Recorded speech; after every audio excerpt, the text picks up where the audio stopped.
So for Practice 3 in Unit 3, we're going to look a little bit more at encoder-decoder networks. This assignment's a little different than previous ones in that I don't have you working on code but reading some articles. We're getting into areas where we have bigger data sets and it's hard and more complicated networks. And also I'm hoping you are beginning to look at the final project, so I want to scale this down a little bit. So all you have to do is open up this Practice 13 write-up document, and it's broken up into two parts. First task is the research an example or an application of UNet. So,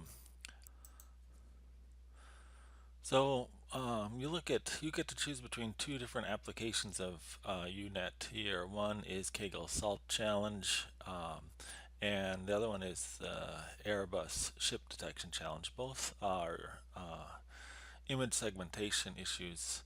You may want to go back and review, like if this article, the UNet model on understanding semantic segmentation with UNet here, and there's also a little video here, a short video introducing the architecture, which was made by one of the original authors and is a relatively good video. Just a quick overview here from this. Again, this is this article here. This is a summary with some of the prerequisites, some of the overview here. So it talks about image classification. So we've been doing this already, like if you're given an image of a cat, being identify that as a cat or dog. So our previous challenges have been doing that sort of stuff.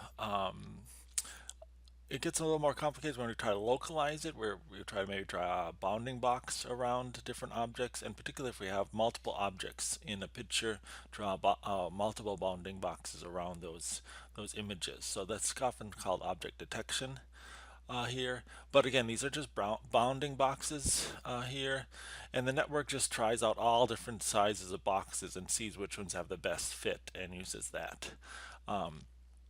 Now, image segmentation goes down to the pixel level and tries to go to pixel level and identify what pixels are in a, like here, a background, a person, or a bike, and identifies that.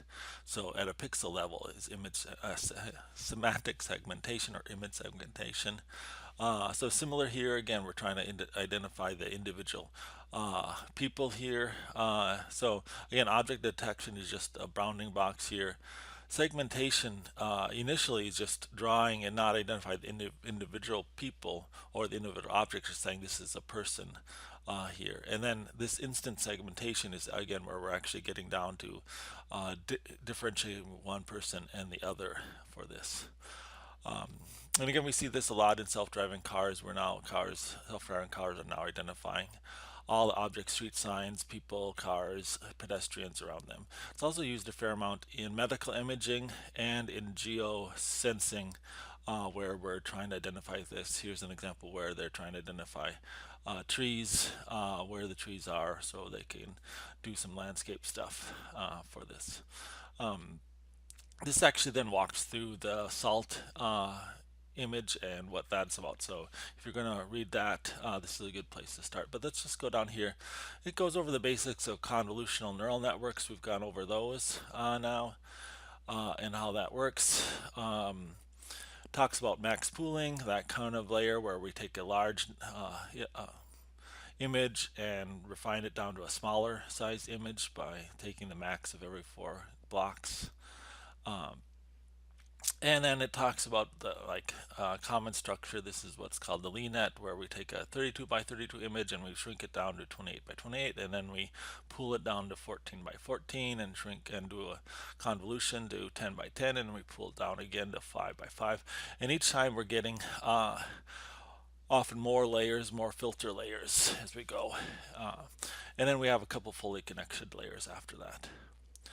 But LeNet, let's scroll down here. UNet architecture is does something like that. Does this encoding down to these fully connected dense layers here, but then does the reverse back up.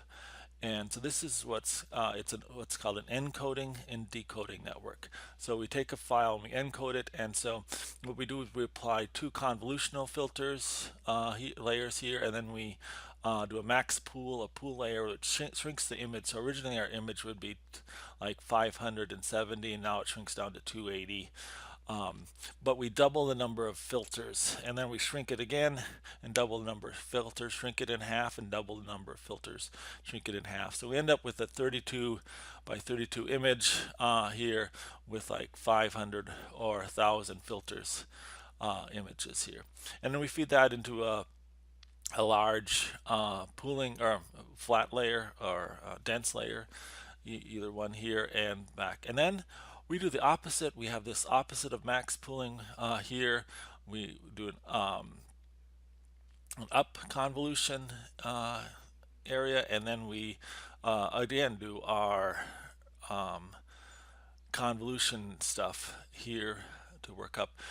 We also take a copy of like this 128 by 128 image, filter image, the last one we had, and we send that over. So this layer sees both the last versions of that image at that size, and also the updated convolutions from this here. And we build this up. So we build up a new image, and so what's nice about this is that we can you can train these networks to encode an image and rebuild that exact same image, but that's not that useful. Yeah, but you can also train these networks to encode an image and then decode a different image here. So you can encode an image of like again people, and then your output is a segmented version of that. So it'll learn to identify where the different pixels are for this. Or you can have images of lungs and lung cancer, and just have the x-rays of that sent in and then highlighted where the cancer is in this. So it can learn how to identify individual pixels. So it generates an entire image here. You input an image and it generates an image often the same size for that. So again, this is what you want to look at two different versions, the SALT challenge or the Airbus challenge, and what they do, and there's some links to that. And there's also some Keras implementations that you can look at here, and there's two questions you have to answer. So UNet's been around for a while. Now that, I mean, I think UNet's been around since 2015, so he's almost 4 years old now. And so there's been newer architectures of this, and one that just recently is gaining a lot of traction is a model called Bert. And this is a bi-directional encoder decoder network from Google, which just kind of exploded in the last 6 months, it seems like. So I want you to read a little bit about Bert and try to answer some questions in it. And again, Bert tends to follow that same model of encoding an image or input and then decoding that into a different thing. But we can also it can also be used. It also does some bidirectional information, and so you have to read and understand what the bidirectional part of it is. So read about Bert and answer the questions on that.